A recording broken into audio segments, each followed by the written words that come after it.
अच्छा जी, अब हम कर रहे हैं बात डेटा फ्लो डायग्राम की। डीएफडी भी कहते हैं हम, डेटा फ्लो डायग्राम। ठीक है, यानी कि आप मुख्तलिफ तरीकों के जरिए से आप बता रहे होते हो कि जो है पहला आपका प्रोसेस, फॉर एग्जांपल जैसे स्टूडेंट है, स्टूडेंट कीट में आया। ठीक है, तो पहले एडमिशन ऑफिस में जाएगा, एडमिशन ऑफिस में जाएगा, फिर वहां से फिर उसको जो है वो एडमिशन ऑफिस के जरिए से उसको फिर एकेडमिक कहाँ पर एडमिशन लिया है उस डिपार्टमेंट में भेजा जाएगा, सीओसीआईएस में चला गया। वहां पर जाने के बाद सीआईएस में एडमिशन हो गया। उसके बाद उन्होंने जो है कौन से सेमेस्टर में अपने आप को एनरोल किया है वो सिलेक्शन हो गई, कोर्सेज की सिलेक्शन हो गई।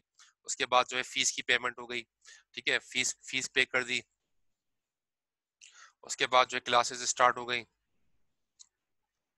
उसके बाद एग्जाम हो गए। उसके बाद जो है कोर्स कंप्लीट हो गया। फिर दूसरा का सेमेस्टर स्टार्ट हो गया। ये चल रहा है सारा। और आखिर में होता क्या है कि आपको एक डिग्री मिल जाती है बीएस प्रोग्राम की। अब ये एक्चुअली है क्या, ये डेटा फ्लो डायग्राम है। इसके अंदर पूरा ये दिखाया जा रहा है कि भाई पहला स्टेप क्या हुआ, दूसरा स्टेप क्या हुआ, तीसरा स्टेप क्या हुआ, चौथा स्टेप क्या हुआ। तो डी इसको कहते हैं डेटा फ्लो डायग्राम, कि एक डायग्राम के जरिए से आपने जो है पूरा फ्लो दिखा दिया कि किस तरीके से जो है पूरा प्रोसेस चल रहा है, सॉफ्टवेयर का पूरा प्रोसेस किस तरीके से चल रहा है।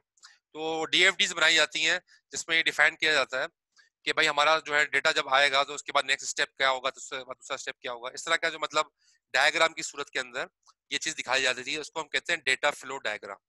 इससे आसानी ये होती है कि एक ही पिक्चर, एक ही लुक के अंदर ये समझ में आ जाता है कि भाई कौन कौन से स्टेप्स हैं, जो कि पहले स्टेप के बाद दूसरा स्टेप कौन सा होगा, तीसरा स्टेप कौन सा होगा। और इससे पूरा फिर जो सॉफ्टवेयर का जो पूरा फ्लो है ना वो समझ में आ जाता है अगर डीएफडीज बनी हुई हो।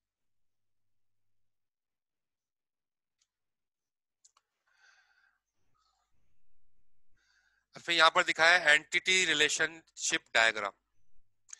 एंटिटी रिलेशनशिप डायग्राम, ये भी डायग्राम जरूरी होती है क्योंकि जाहिर है सॉफ्टवेयर आपका काफी बड़ा होता है। सॉफ्टवेयर काफी बड़ा होता है। जैसे अगर हम एग्जांपल अभी हमने अभी हमने देखी थी, हॉस्पिटल की एग्जांपल ले लेते हैं। हॉस्पिटल के अंदर जो है वो मल्टीपल फिजिशियंस होते हैं। ठीक है, हॉस्पिटल के अंदर मल्टीपल फिजिशियंस होते हैं और मल्टीपल जो है पेशेंट भी होते हैं। मल्टीपल फिजिशियंस है, मल्टीपल पेशेंट्स हैं हॉस्पिटल के अंदर। तो अगर एक फिजिशियन हो, ठीक है, एक फिजिशियन है, एक डॉक्टर है, एक फिजिशियन है, वो एक पेशेंट को देख रहा है। एक फिजिशियन एक पेशेंट को देख रहा है, या ये कह सकते हैं एक फिजिशियन एक पेशेंट को देख रहा है और एक पेशेंट सिर्फ एक फिजिशियन के पास जा रहा है। जैसे क्लिनिक में होता है ना, क्लिनिक में एक ही फिजिशियन होता है, एक ही डॉक्टर होता है। लेकिन क्लिनिक में एक फिजिशियन मल्टीपल पेशेंट को देख रहा होता है। लेकिन अगर हम यूं कहें कि एक फिजिशियन है वो बस एक दिन में एक ही को देखेगा, तो हम ये कह सकते हैं कि ये वन टू वन रिलेशनशिप है, कि एक फिजिशियन है, एक पेशेंट है, और वही आपस में एक दूसरे के साथ कोऑर्डिनेट कर सकते हैं, तीसरा और कोई है नहीं। इसको कहेंगे वन टू वन रिलेशनशिप। ठीक है, वन टू मैनी क्या होता है कि फिजिशियन तो एक है, फिजिशियन एक है, लेकिन पेशेंट वो मल्टीपल पेशेंट को चेक कर रहा है। ये पेशेंट वन हो गया, एक पेशेंट टू हो गया, पेशेंट थ्री हो गया। वो मल्टीपल पेशेंट्स को जो है ना वो जो है वो चेक कर रहा है। तो इसको हम क्या कहेंगे, one to many relationship. One to many, कि एक फिजिशियन है लेकिन पेशेंट मल्टीपल है। जैसे क्लिनिक में होता है ना, क्लिनिक में बहुत सारे पेशेंट होते हैं लेकिन डॉक्टर एक होता है। तो ये होगा वन टू मेनी।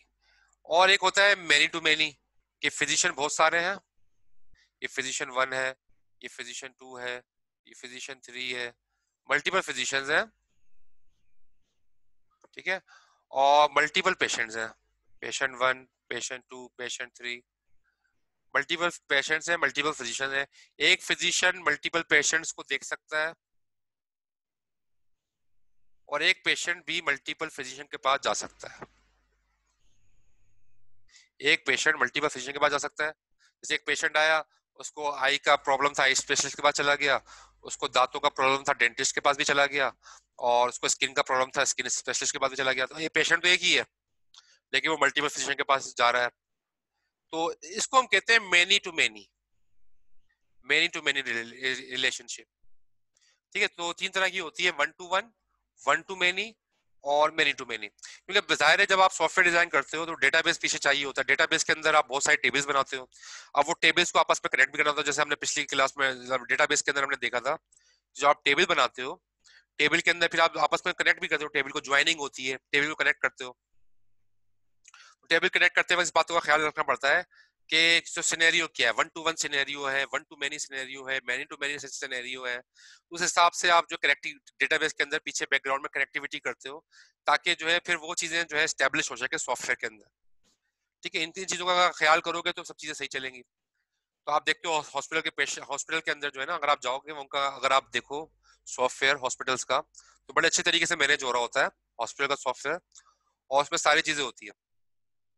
उसके सॉफ्टवेयर के अंदर जो है ना, हर डॉक्टर की आईडी भी होती है, doctor one, doctor two, doctor three, doctor की आईडीज होती हैं, फिर पेशेंट की भी आईडीज होती हैं, और कौन सा डॉक्टर के पास कौन सा पेशेंट है वो सारा डेटाबेस के अंदर एंट्री होती है, और उसकी बिलिंग वगैरह सब डेटाबेस के अंदर होती है।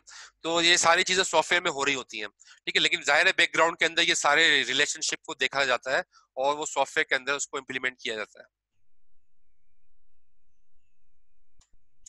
तो ये था आपका एंटिटी रिलेशनशिप डायग्राम।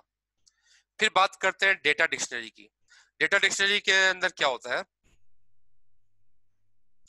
ज्यादातर आजकल यही हॉस्पिटल में खासतौर पर ये हो रहा है कि एक सेंट्रलाइज डेटाबेस बना दिया जाता है, उसके अंदर सारे पेशेंट्स का, ये patient one, patient two, patient three, जितने भी पेशेंट्स आ रहे हैं हॉस्पिटल के अंदर, ठीक है, हम हॉस्पिटल की एग्जांपल ले रहे हैं, हॉस्पिटल के अंदर जितने भी पेशेंट्स आ रहे हैं उन सबका रिकॉर्ड जो है सेंट्रलाइज डेटाबेस में रख दिया जाता है। अब फायदा क्या है, फायदा ये, एक पेशेंट आया, इसने ऑपरेशन कराया, कुछ भी कराया, अब ये चला गया, अब बाद में ये 5 साल बाद आया, आफ्टर 5 years, ठीक है, 5 साल बाद आया, 5 साल बाद आया, इसकी पूरी मेडिकल हिस्ट्री यहाँ पर मौजूद होगी, पहले इस हॉस्पिटल के साथ, इस हॉस्पिटल में आके कौन कौन सी इसका इलाज हो चुका है, तो पूरी हिस्ट्री मौजूद होगी, डॉक्टर्स वगैरह, फिजिशियन पूरा पिछला रिकॉर्ड उसका एक्सेस कर लेंगे, देख लेंगे, और फिर उनको, फिर वो देख समझ जाएंगे भाई हार्ट पेशेंट है, इसको कैसे डील करना है, क्या करना है, बहुत जल्दी उसकी मेडिकल हिस्ट्री से वाकिफ हो जाएंगे, क्योंकि उनके डेटाबेस के अंदर ये चीजें सेव है। ये आजकल सारे तकरीबन हॉस्पिटल्स के अंदर ये मौजूद है, बड़े हॉस्पिटल में तो सब में ही है। इसको हम कहते हैं डिक्शनरी। इस डेटाबेस को, जो सेंट्रलाइज डेटाबेस है ना, जिसके अंदर सारे पेशेंट्स की इंफॉर्मेशन, जिसके अंदर हर एक का डेटा है, इसको हम कहते हैं डिक्शनरी। डिक्शनरी के अंदर जैसे जैसे नॉर्मल डिक्शनरी के अंदर हर वर्ड की मीनिंग होती है, इस तरह जो ये इस तरह की डिक्शनरी होगी, इसके अंदर अगर हॉस्पिटल है तो हर पेशेंट का डेटा है।